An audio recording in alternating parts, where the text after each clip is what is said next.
I am Renee Crank and I manage the McMinnville Farmers Market, and our market has been around since 2002, and we are located on the corner of, well, between 1st and 2nd on Cowles, as well as the parking lot behind City Hall in McMinnville. We have 65 booths and we run May through October from 12 to 6. We have pretty much every kind of vendor. We have a lot of farms, we have mushroom vendor, we have artisans and crafts people making things. Gosh, we have soaps and chocolates and lots of beautiful fruit this time of year. We have an amazing alpaca booth with lots of really wonderful things in it. The most comfortable socks ever. And we love it. It's a staple of McMinnville. Everybody comes here. We get about 2,000 people a week, so yeah. And it's every Thursday, May through October. Welcome to the show. I'm Veronica Newfer, and you just heard Renee from the McMinnville Farmers Market. I have the pleasure of being both at the McMinnville Farmers Market and the Newburgh Farmers Market, and I sell mushrooms. I enjoy getting to know the vendors, and I hope you can come out. There's people who sell fruits, vegetables, and other arts and crafts that are really creative and unique, and so I hope you can come out and see that. One of the things when I'm there at the market, and we have all kinds of mushrooms, morels and chanterelles during chanterelle season, and shiitake, maitake. Well, people ask questions such as, how do you grow shiitake mushrooms? And so this show is going to be dedicated to some of the information I get to share while I'm at the market, which is how do you grow shiitake mushrooms?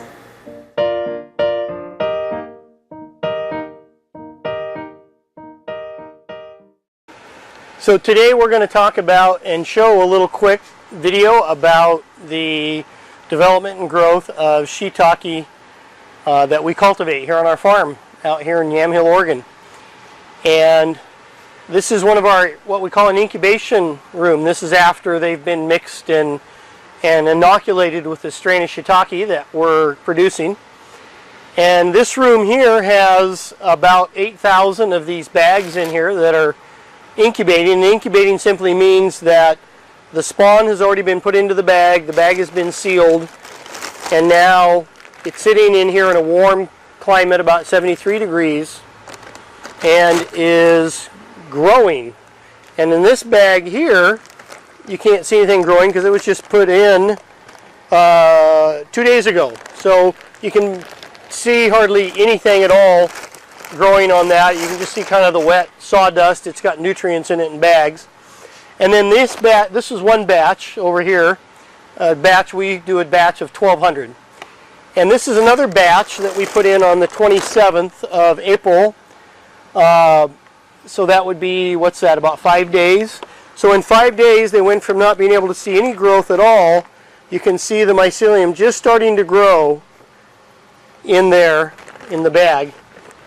And if we do a kind of a close-up of that, this one here, you might be able to see it growing a little better, kind of a close-up of that. White mycelium growing in little spots. And that's after 5 days of inoculation. And then the next stage of development is when the spawn run is completed. The spawn run is completed, the bag is all white. And that's the mycelium, or the actual organism that is growing. The mushroom is just the fruit, if you will, the fruit of the tree. The actual organism is the mycelium. In nature it grows in trees and underground and duff and all kinds of things. And what we do is we take the sawdust and sterilize it and inoculate it, and it grows, and then it colonizes it and it becomes all white. And this is a batch that was put in on the 18th of April. So here we had the 2nd of May, the 27th of April, and so what is this, 9 days longer, or this is only 9 days older than that. So that's how fast they colonize the bag and grow through the bag. The next thing that we do, it's over here. So we'll go over here and you can do that, is they begin to brown. Now these ones aren't just beginning to brown.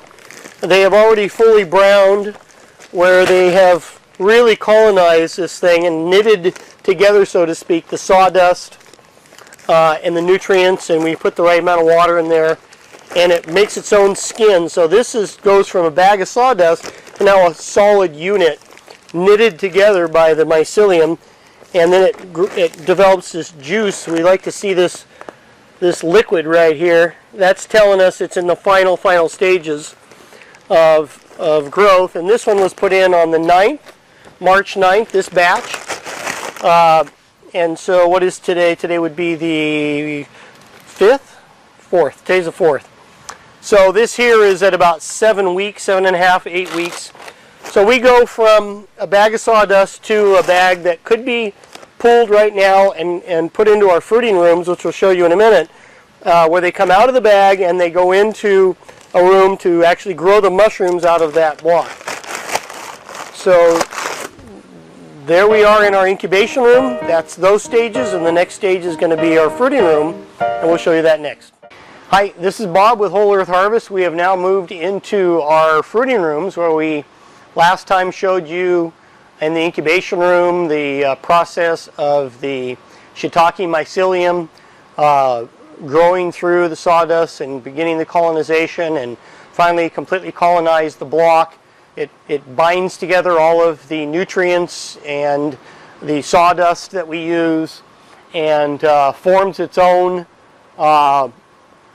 unified block that's all knitted together by the mycelium itself. I'll even show you what it looks like on the inside. We can break open a block here, and you can see the inside has a heavy layer of the mycelium on the outside, and it's all throughout. Now I'll put this back together and stand it up, and it'll actually grow back together. It will grow itself back together, and I'll put it here in such a way that that happens. Last time I didn't need to wear the gloves and the hairnet because we are in an area where the mushrooms are not actually fruiting yet. This is what we call our fruiting room, and this is the very beginning stages of the mushrooms fruiting from the blocks. And these, what you see on these blocks here, are known as pins. We call them pins. And so the block begins to pin, and there's some little ones that are still starting, growing around here. They start out as like a little bump with a little black dot, and they grow larger and larger all the way around on the block. And these will all turn into mushrooms. They pin and start growing. And the mycelium primordia that's growing underneath just forms, and then it puts out mushroom pins. We set this room temperature colder, and we have it very moist in here. It's not dry and warm. It's moist and cooler, more in the mid-60s range is where we like to run that. We get up into the upper 60s as well. So if you're growing stuff at home, a cooler area in your home, let's say by the floor or near a cool room or a basement, a garage, anything like that also helps to keep them cooler. But they don't need to be. They'll grow just fine at 70 degrees. In any event, these are the pins growing on the blocks, and we like to see somewhere in the neighborhood of about 30 to give us the right quantity of mushrooms, the right size of the mushrooms. And we have in this room a little over 5,000 of these blocks growing per week. So we do quite a volume for the commercial business as well. And with that, we're going to then move to the next fruiting room where the mushrooms are more developed. And for that matter, we've even been harvesting, and a lot of the mushrooms are already harvested. So we'll move over there. Until we get to that room, farewell. So here we are in the fruiting room that has been in here. These blocks have been in here a week longer than the room we were just at. So as I was mentioning over there, a lot of these mushroom blocks have already been harvested. partially harvested. We harvest over a period of about a week from the time we first start the harvest, and then it's about a week till we finished harvesting everything in the room approximately. There's some stragglers that come along after that, but for the most part it's about a week. And what we have here are mushroom blocks that some, like I say, have already been harvested. Here's one that's basically been completely, it was a fast block, it fruited very quickly. Every one of these spots here that you see was a mushroom that was harvested, all cut off. We cut them with a very sharp knife into our baskets. We wear gloves, like I said, and hair nets to keep from anything getting contaminated into the food. Everything else here is all natural, organic. So here we have a block that has good development of mushrooms pretty much all the way around. There's some more pins still coming, and there's varying sizes to those. And what we do is we let them grow. This room was harvested this morning, so there's not very much that are developed enough to harvest right now. We usually harvest about once a day. If it gets a little warmer in here, we might have to harvest twice a day. They grow really fast. An example of what we harvest would be, we're looking for the mushrooms to open up on the bottom like this. So here would be a perfect shaped mushroom on the top that's nice and round. You can see it's already opening and the veil is opened, and there's this nice feathered look. That feathering, some people have asked, how do we get rid of that? Well, you don't want to. That means that you get the very highest, freshest quality. That's a really good quality shiitake when it has that feathered look to the outside of it. You don't see them that way in the stores very often. They get handled a lot. But that's a thing. If you're harvesting at home, you are going to want to look for them to be like this. Some people will let them open up a lot more. Sometimes they'll shoot their spores out, and then you have this white spore dust to deal with. So we like to harvest them like this. It also gives them better shelf life. They're not going to gain that much more weight when they completely open up.